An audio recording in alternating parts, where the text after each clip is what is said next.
Hi guys, I've had the Oura Ring for about 4 months now. I'm out the honeymoon period, so I figured now would be a good time to do a mini review and to ask who is the Oura Ring for. So if you're in the market for an Oura Ring, hopefully this video helps you decide whether the Oura Ring is for you. Let's get into it. Hi guys, I'm Chris, I'm an osteopath and I'm really interested in proactive health. And one of the things that helps us be proactive is information. So that's what led me to the Oura Ring. I was interested in more sleep data, health tracking, so that I could try and make some tweaks to my well-being and make me healthier. The Oura Ring is barely bigger than my wedding ring, yet it has a battery life that lasts up to a week and it tracks all sorts of interesting data. I really can't believe what's in it. As you probably know, the Oura Ring has very accurate sleep data and it also tracks basic information about your activity. But if you're after a device that gives you lots of information about the training you do, this wouldn't be for you.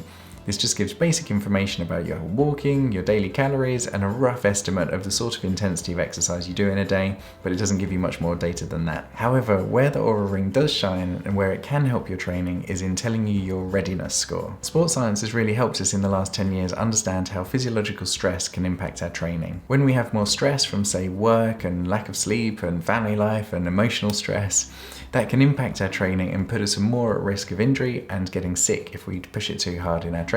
The Oura Ring collates data from your sleep, from your heart rate variability, and it puts it all together into a neat little readiness score.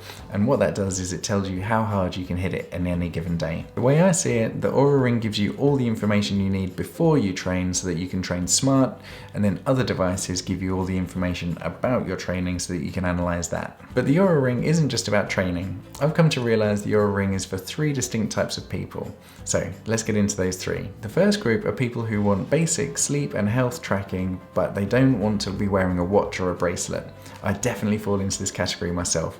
When I got the Oura Ring, the thing I was most interested in was the sleep data, but I know that if I was wearing another device, I wouldn't want to be wearing a watch or a bracelet at night. Whereas the ring, I don't even realize it's there.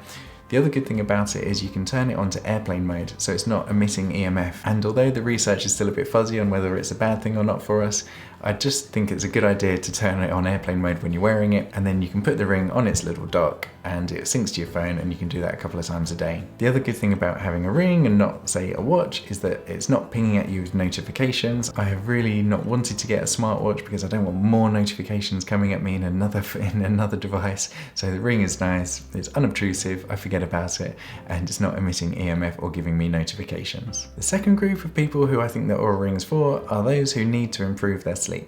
I personally was a bit worried about getting the Oura Ring. I thought that it was only going to give me information that I already knew. So for example, I know when I've had a bad sleep. It's just going to tell me when I have a bad sleep. Or it might tell me the groundbreaking news that alcohol makes me sleep poorly.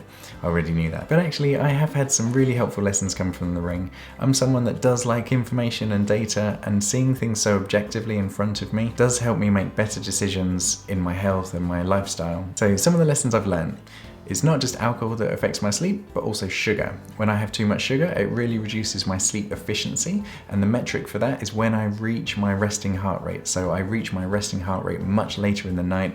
My resting heart rate might be higher through the night, so that makes me feel worse the next day and impacts my readiness score. The other lesson I've learned is that I feel so much better when I do actually get 8 hours of sleep. But in order to get 8 hours of sleep, I need about 8 hours 40 time in bed. And that's a silly thing to learn, but there is a difference between time in bed and time asleep. So now I aim for 8 hours 40 in bed. And the last lesson I've learned is that it's the deep sleep that my body prioritizes at the beginning of the night that really impacts my readiness score the most.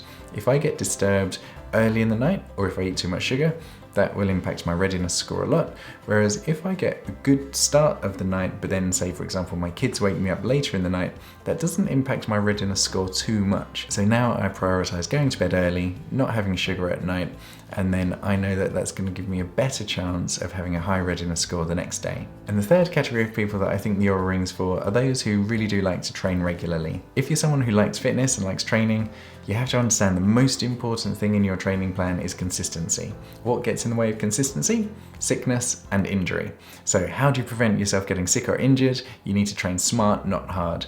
And to train smart, you need to know your readiness score. So with a high readiness score, you can do your high intensity hard sessions. With a lower readiness score, you can still train, but you do your lower intensity training, your more gentle training, your movement practice, your yoga, slow running and things like that. By being smart with your training, it means that you can be consistent over time. So although you may not get as fit in say 90 days because you may have more slower, lower intensity training sessions in a 90-day period, over a year or over 2 years or over 5 years, you would actually get a lot fitter because you're going to be so much more consistent over those longer periods of time. We hear more and more in the sports science world about training smart, listening to your body, listening to your readiness, and by doing that, you're going to improve much more over a longer period of time. So how do I use the Oura Ring 4 months later? Well, I don't look at it every day.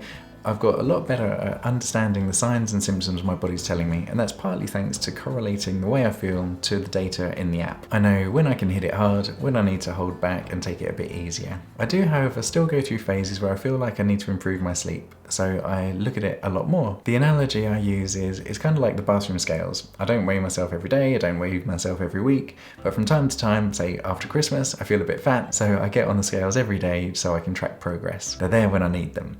And the Oura Ring is kind of the same. I've got a lot better at listening to my body, but when I need that extra bit of objectivity and data to help drive my lifestyle and make little tweaks to my well-being, it's there. So, is the Oura Ring for you? And I'd love to hear down in the comments what you decide. I'm going to leave you up here with my minimalist home gym setup video so you can see how I train at home with very little kit. And until next time, have a healthy week.